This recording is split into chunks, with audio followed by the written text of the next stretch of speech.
Olá, eu sou Luísa Coimbra, sou acadêmica de medicina da UFVJM de Teófilo Otoni e hoje a gente vai conversar sobre raciocínio clínico. E por que o raciocínio clínico? Porque ele é o cerne da prática médica, ele é basicamente a medicina em si.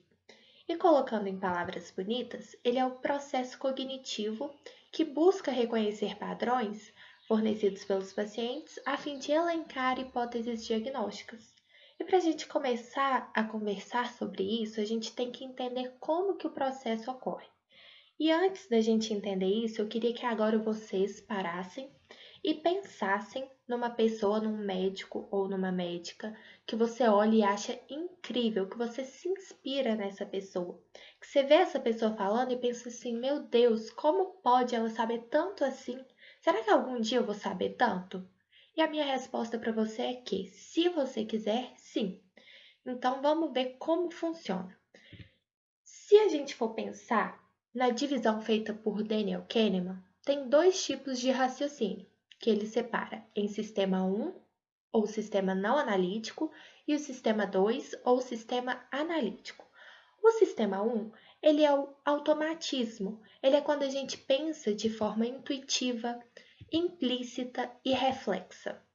Já o sistema 2, ele é quase o contrário, ele é quando a gente tem que forçar para poder pensar. E por isso é um processo lento, explícito e intencional. Ou seja, aquela pessoa que eu acabei de pedir para você mentalizar aí, ela atua totalmente no sistema 1, enquanto a gente que está começando agora, atuamos no sistema 2 ainda. E o que que os diferencia tanto assim de nós? É o reconhecimento de padrões. E aqui, padrões é a palavra-chave e não à toa estava lá no conceito que eu dei para vocês no início da nossa conversa. E o interessante, gente, é que a gente pode aprender a construir o nosso raciocínio clínico. E para isso a gente começa com a elaboração de um roteiro, porque é aí que a gente vai encaixando as peças do nosso quebra-cabeça. E a primeira coisa a ser feita é a coleta dos dados elementares, que a gente vai colher a partir da anamnese, do exame físico e, quando necessário, dos exames complementares. Ou seja, é tudo que a gente consegue extrair do paciente, que é pela fala dele ou pelas nossas perguntas. O segundo passo é pegar os problemas, listar os problemas relevantes do nosso paciente. E aí, a partir dessa lista de todos os problemas que o nosso paciente apresentou, a gente vai pegar esses problemas e vai tentar articulá-los e associá-los, formando então uma lista de problemas processada. Feito todo esse processo, a gente agora já pode pensar em patologias e elencar algumas hipóteses diagnósticas. E para falar de hipóteses diagnósticas, a gente tem que falar sobre alguns parâmetros importantes, que são, primeiro, a gente deve afastar as hipóteses de urgência e emergência, porque elas demandam medidas imediatas. A segunda coisa que a gente tem que pensar é tentar enquadrar hipóteses diagnósticas que estejam de acordo com a epidemiologia clínica, e isso é muito importante, a gente não pode deixar de pensar nisso. E a terceira e última, e não menos importante, é aplicar sempre a regra da parcimônia, que é o seguinte: a gente tem que tentar dar um único diagnóstico que vai explicar todo o quadro do nosso paciente. E nós não podemos cair no pecado de sair dando vários diagnósticos para o nosso paciente. Não, esse não é o intuito. Porque vamos pensar aqui num caso comigo. Chega o seu professor e pede para você receber um paciente que chegou com um quadro de diarreia. E aí você vai lá, faz a anamnese completa, faz o exame físico, e aí você vê que além da diarreia, o paciente no exame físico apresentou um achado dermatológico na parte anterior da perna. E aí você vai lá, elenca suas hipóteses, anota tudo bonitinho, faz uma lista, chega seu professor, bate o olho no paciente, dá um geralzão na anamnese que você fez e já dá o diagnóstico de uma doença inflamatória intestinal. E ainda vira para você e fala assim: nossa, você viu que interessante? Tem até um achado extraintestinal, tem um eritema nodoso na perna. Nesse momento, você sutilmente pega a sua listinha de 1001 hipóteses e sai riscando. Urticária para o achado dermatológico, verme para diarreia e assim vai. Gente, não é esse o intuito.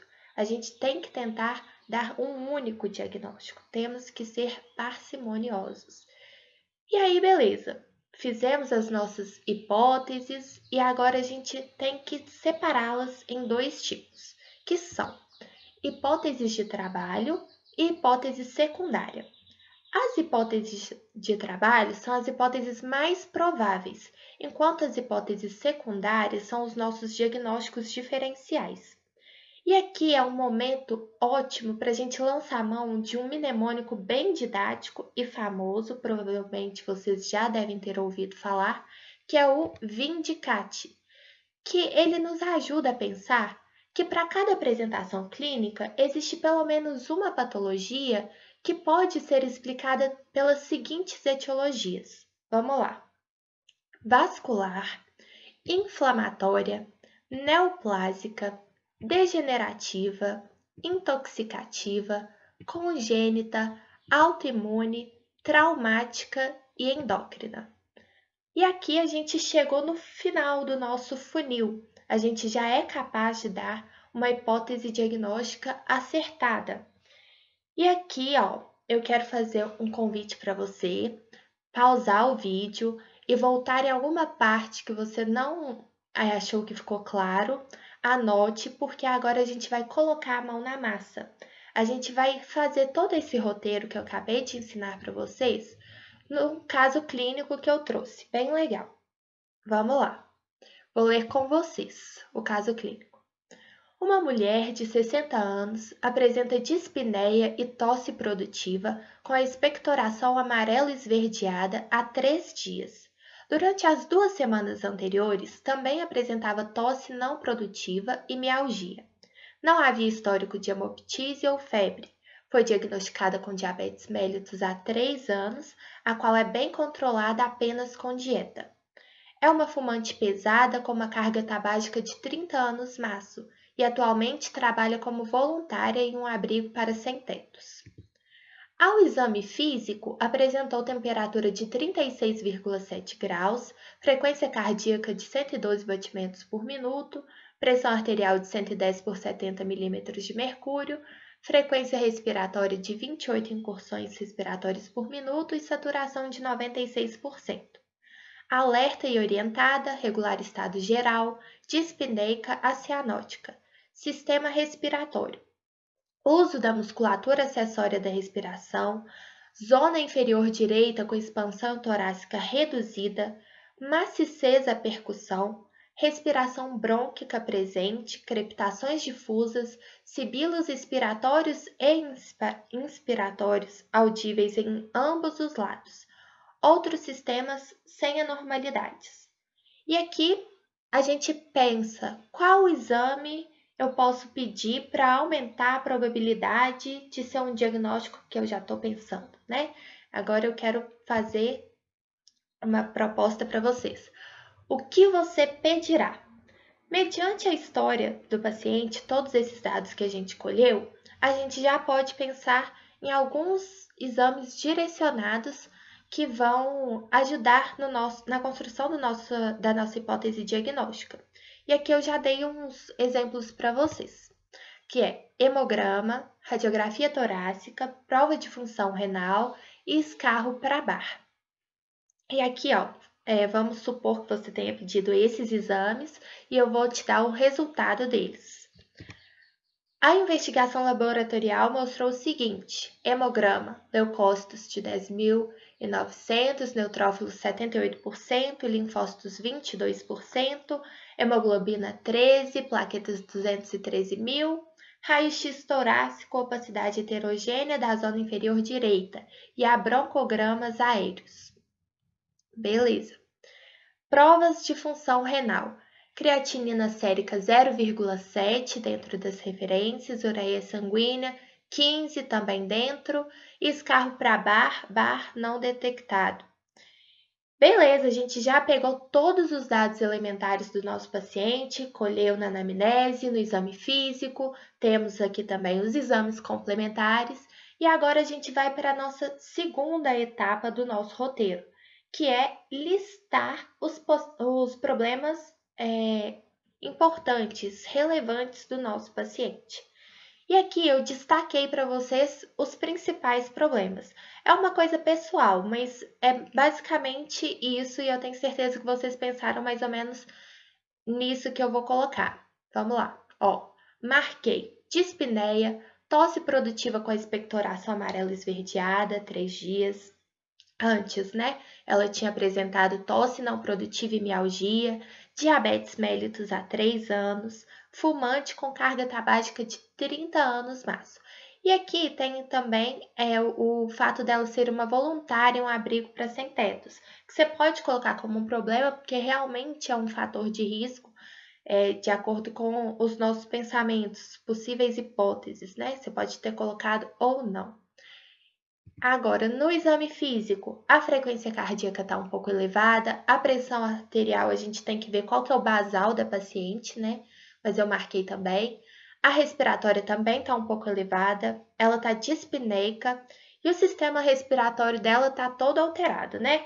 Aqui a gente vê que ela tem um esforço para respirar, porque tem o uso da musculatura acessória, tem uma redução da expansão torácica à direita, tem uma cisteza percussão, respiração brônquica presente, crepitações, alterações em ambos os lados, né? Então, eu marquei tudo isso. E agora, no exame laboratorial, a gente pode perceber uma leucocitose neutrofílica bem discreta, né? Os leucócitos estão ali no limite, que seria 11.000. Neutrófilos está um pouco acima, 8% acima, e o raio-x torácico está bem alterado. Tem a opacidade heterogênea da zona inferior direita e broncogramas aéreos. Agora, gente, a gente vai tentar fazer o terceiro passo do nosso roteiro, que é o seguinte: a gente vai tentar pensar nesses problemas de forma associada, a gente vai tentar articulá-los. E esse caso clínico está bem tranquilo porque ele está bem direcionado ao sistema respiratório. Então, se a gente for articular esses problemas, a gente já vai pensar que a nossa paciente tem um problema respiratório, né? E a gente vai elencar, então, hipóteses que tenham a ver com esse sistema. E então, quais foram as suas hipóteses? Vocês devem ter pensado em muitas, e aqui eu coloquei o máximo de hipóteses que a gente poderia pensar, que foram essas: tuberculose, influenza, abscesso pulmonar, asma, bronquiolite, bronquite, corpo estranho, pneumonia viral ou fúngica, ou de etiologia bacteriana também, eu esqueci de colocar, pneumocistose e coronavírus. Gente, se vocês forem pensar, por que o coronavírus?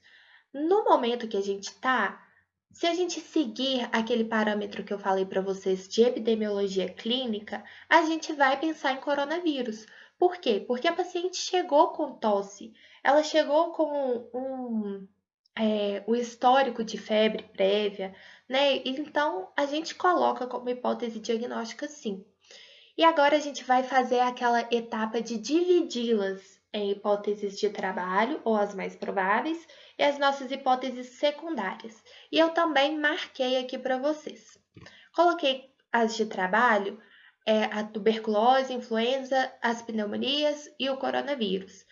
Mas pela nossa análise da história clínica, pela análise dos exames físico e complementares, a gente também já pode eliminar grande parte dessas nossas hipóteses de trabalho, como por exemplo tuberculose, influenza e o coronavírus.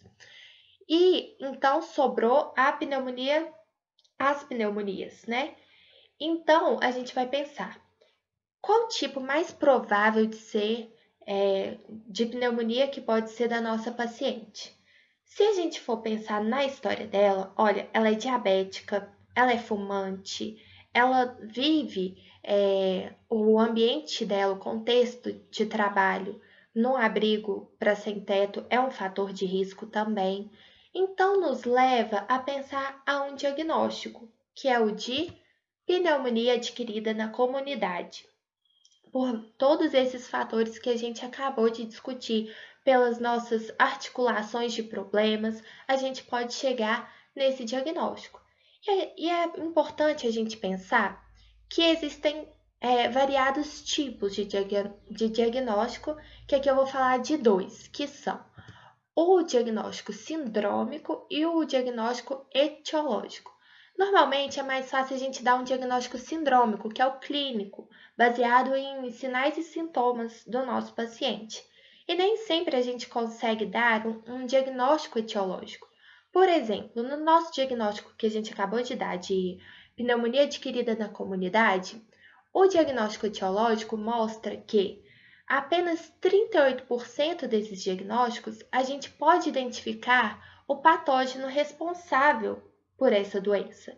E desses 38%, 27% é de etiologia viral. Os mais identificados vírus são o rinovírus humano e o vírus da gripe.